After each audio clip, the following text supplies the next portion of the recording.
This should be played at high volume, preferably in a residential area. You know, some of y'all is really, and I mean really look for the bad things that I'm there. WWE is a prime example of the what kind of people would do. Not a really long video today, a short one. A short one. But I just gotta get my thoughts out there, you know? Hulk Hogan is back. The Hulkster. You know, the most famous wrestler of all time, Hulk Hogan. He needs no introduction. The thing about Hulk Hogan is that he is a cultural icon who was beloved by everybody, who at least for a long time, he was beloved by everybody from every race, every creed, nationality, what may have you. But Hulk Hogan has been dead set on destroying that reputation that he built up some 40 years ago. And it's unfortunate because he's done so much for wrestling itself, not just WWE, and he's a major part of WWE's history.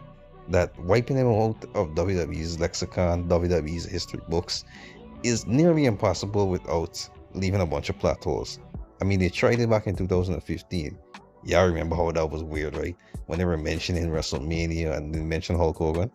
I mean, a similar thing happened 30 years ago in 1995 when he left them and was over in WCW.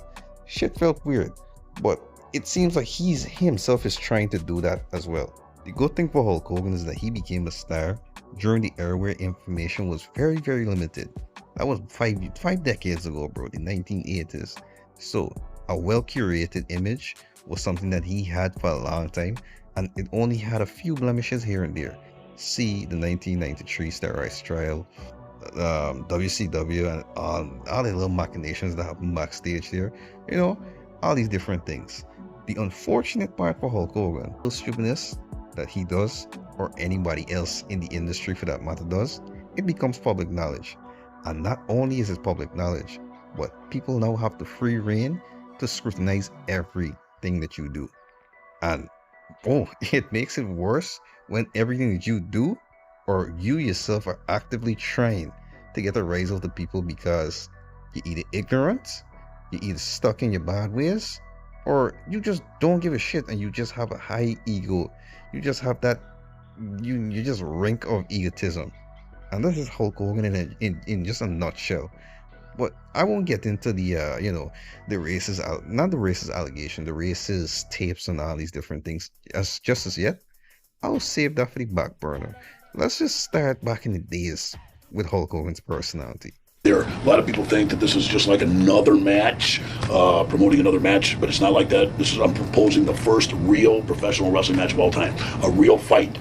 And I walked up to him, I said, "Hey, Terry," I came up to shake his hand, and he had his arms crossed like this, and he wouldn't even take my hand. He wouldn't shake my hand. Also, you cheat your wife because you have sex with your daughter. What kind of fucking man you are, Hulk Hogan? Okay. Sheik was going way too hard. R.I.P. to Sheik, by the way. He really does not like this man Hulk Hogan. But anyways, y'all get the picture. You get the idea. And there's a mountain worth of people that got things bad to say about Hulk Hogan. They've been saying it over the years. Shawn Michaels, Jim Cornette, Undertaker, Stone Cold Steve Austin. The list goes on and on, bro, honestly. See, the racism with Hulk Hogan is one thing, right? It's one of the major things that people hate about him, and rightfully so. But a lot of Hulk Hogan's peers have been accused of the same thing, or even worse over the years. But the difference between him and them is that most of them are out of the spotlight or they're dead. He has lived long enough to be here still now in the age of social media, and also through the age of social media, through social media's evolution, Hulk Hogan has always been present there. And the unfortunate thing about him is that he has a tendency to be very, very, very, very, very, very open when it comes to his thoughts, and the fact that he's very egotistical about everything that he does, right? He even goes out of his way to be a pathological liar when it doesn't even, like, for example, right? I implore you to go and watch the video on Jim Cornette's channel where they list the many lies of Hulk Hogan. Like, if you listen to some of these things and you're like, why do you have to lie about this, that? Why do you have to lie about it? But the worst part about it for him is that he's not just egotistical, he's delusional. Like, he thinks when he does certain things, like when he's doing certain things, he's doing it for the benefit of the business at large or people, or he's not affecting people when he does it. And that's like one of the worst things ever.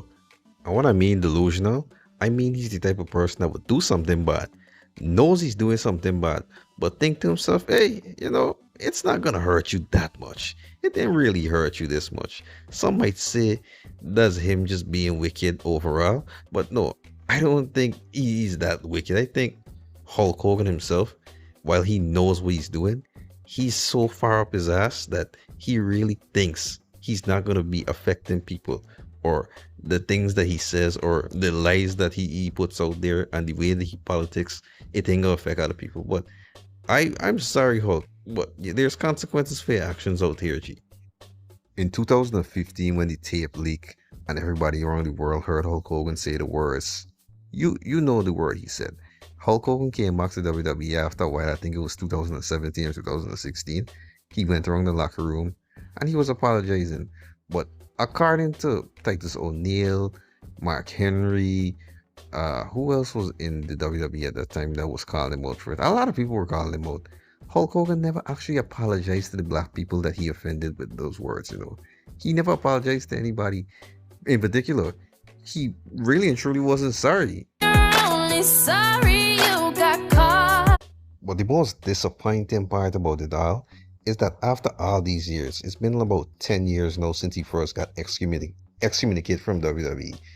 After all these years, legendary black wrestlers like Booker T, Mark Henry again, Titus O'Neil as well, they all said, they made their peace with it and they're willing to give him a second chance, They know they want to see him grow as a person, this, that, and the third. Mark Henry himself was even willing to take Hulk Hogan around to black colleges or something like that, communities, so that he could be educated, or he could speak with the people and get and understand the history, the words, and these different things.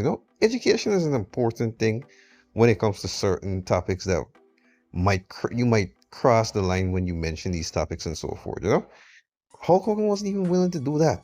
He didn't even see the problem in doing it. Like, really and truly, he never saw an issue with it. And I know some people could be like, oh, they only crucified him because he supports Trump. They don't like Trump, this, that, and the third. Listen, dog.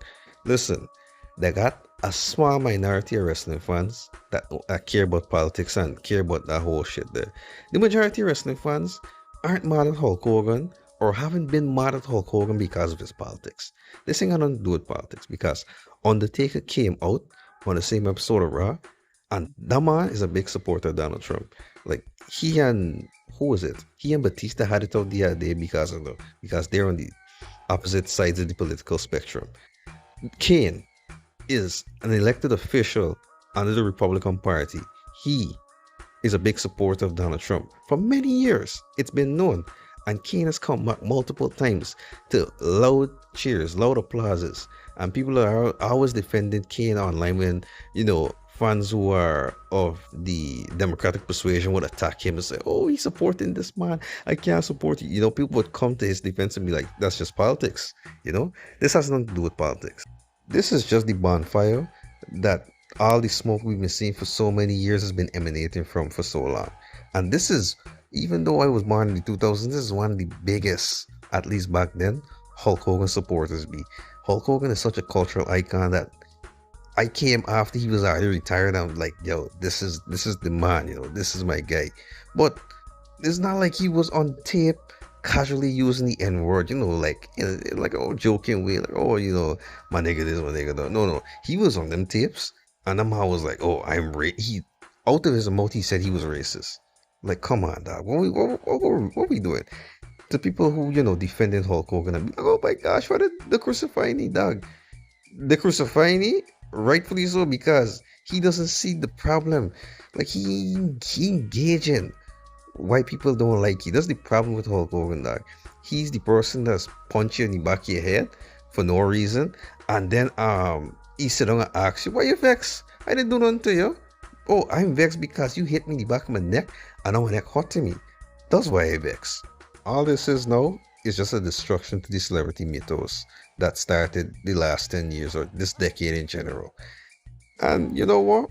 I'm here for it actually, because most of these celebrities, actually, a vast majority of these celebrities are terrible people, and they do a lot of terrible things, and a lot of the things that are in the dark are coming to the light, and people are waking up to it and getting wiser to it, and that's what's most important, because a lot of these celebrities are here as distractions.